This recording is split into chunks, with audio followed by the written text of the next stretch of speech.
Oh, Windows 11 is done. Okay, let's see what it's like. Oh, what is this? This is completely different.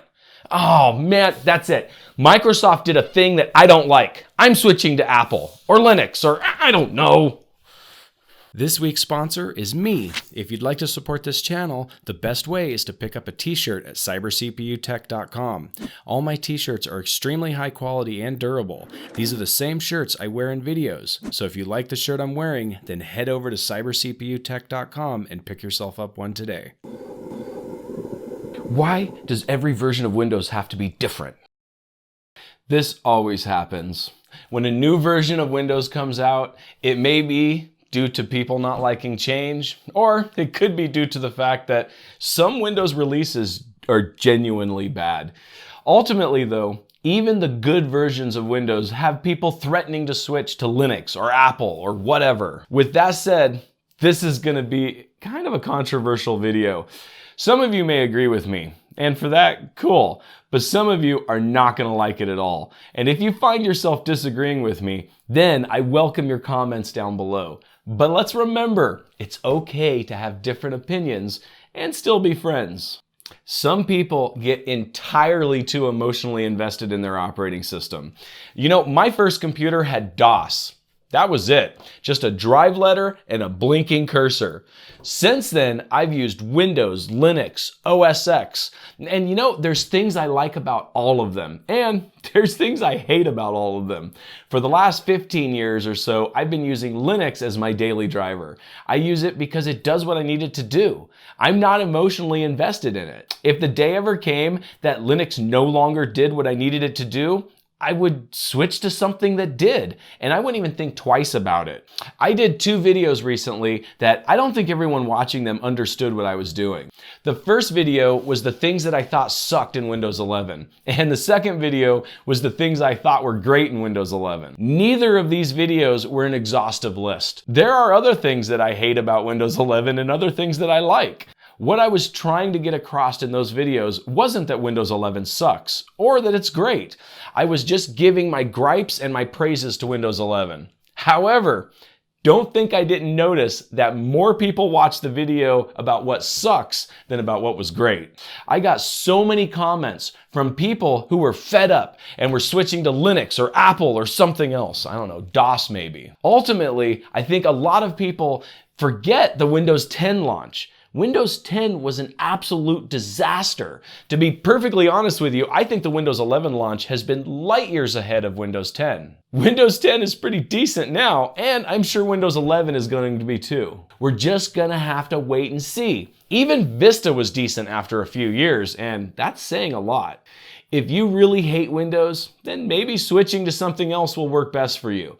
However, I wouldn't jump to that conclusion just because of the current state of Windows 11. It will get better. Also, if your problem is the changes that have taken place in Windows 11, I have some bad news for you. Other operating systems change too. Switching to Apple or Linux is not going to be like going back to Windows 7. These other operating systems can sometimes be drastically different. I mean, Apple doesn't even have a right-click button. And speaking of Apple, switching to Apple because you think Microsoft is corrupt is like switching from a Prius to a Hummer because you want better gas mileage. I mean, you have to admit it's a little humorous saying that Microsoft is an evil company, but the company that uses child slave labor to build their products isn't? I mean, come on. The majority of the time when people tell me they want to switch to Mac because their PC is unstable, they're using a $400 notebook they bought at Walmart. An entry-level MacBook is $2,000. If you would spend the same amount of money on your PC as you do your MacBook, you likely wouldn't have an unstable computer. You know, I never did a price breakdown on the eWaste gaming PC because, you know, it's going to be a constantly evolving computer. But as it sits currently, you could build this PC for about $2,000. And keep in mind that $1,000 of that is just for the case and water cooling. In reality, you could probably build that computer for about $1,000. Lots of the issues that people complain about with Windows are present in Macs too. People complain that the latest version of Windows doesn't support some random old program that they like to use. But Apple has the worst software support as any other desktop operating system. While you might have to jump through hoops to get some old program to work in Windows, those programs were never even made for Apple. Oh, hey, Mac. Hey, PC, you're looking pretty good there. Well, thank you. It's a new look we're going for. We call it Windows 11. What you doing anyway? Oh, I'm just playing some games. Oh, really? What game? Oh, all of them. Now, let's talk about repairability. Apple is currently on a full-on conquest against the right to repair. They are spending billions of dollars not only designing their own hardware to be unrepairable, but they're also in the court systems trying to get your right to repair your electronic devices taken away. They claim it's too dangerous for us plebs to work on our own computers. For me personally, I won't use an Apple because the company is in an all-out frontal assault against my industry. They want to take away my livelihood so that they can sell more computers. Yeah, computers that you can't fix. And Linux. Let's talk about that. As much as this will anger people watching this video, Linux is not a desktop operating system.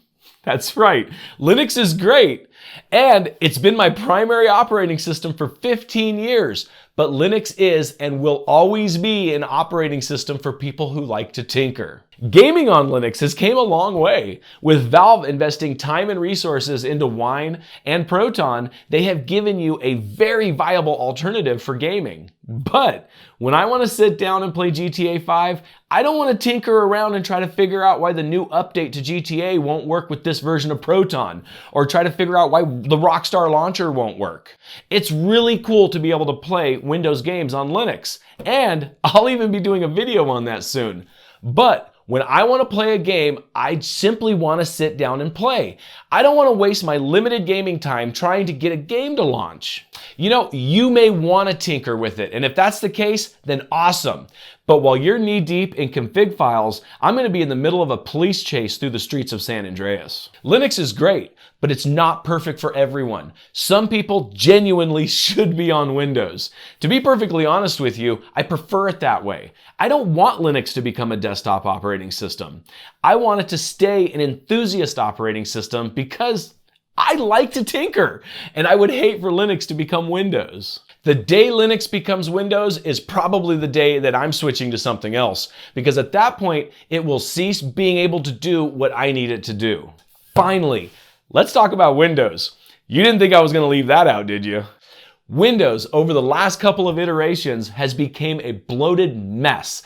I literally spend more time debloating a new install of Windows than even installing it. If that wasn't bad enough, now Windows 11 requires you to sign in with a Microsoft account just to use your computer. And from the looks of things, this is going to be in Home and Pro now. Now, you know what?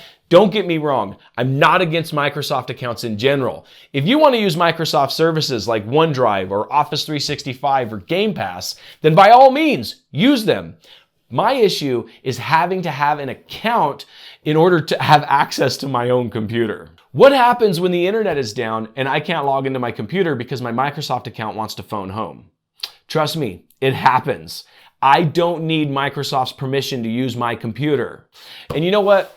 I think the biggest issue with Windows right now is Microsoft trying to monetize Windows differently than they have in the past.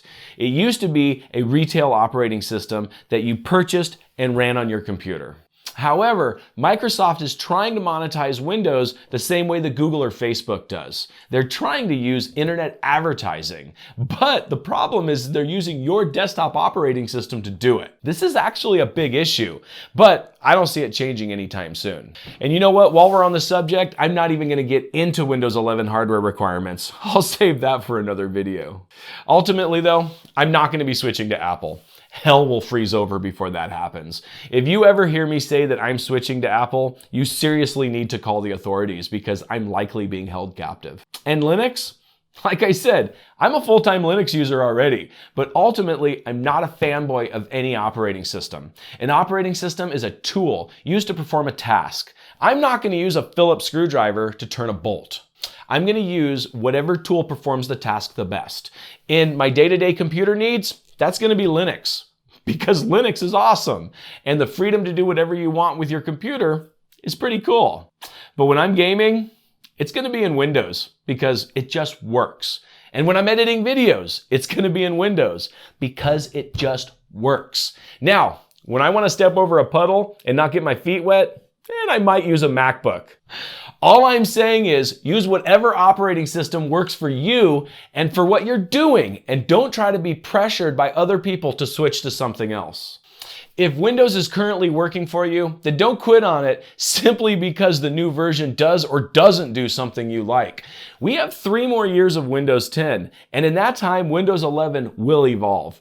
I've heard that half of the things that I said sucked in the last video have already been changed in the latest development preview. I guess I'm probably gonna have to do a new video now, huh? Probably. Anyway, if this was helpful to you, then please like this video and don't forget to subscribe to my channel and hit that bell icon so you can be notified of future videos. I post a new video every week. Oh, and hey, before you go, check out a couple of these videos. Have a great day. Oh, we're still friends, right?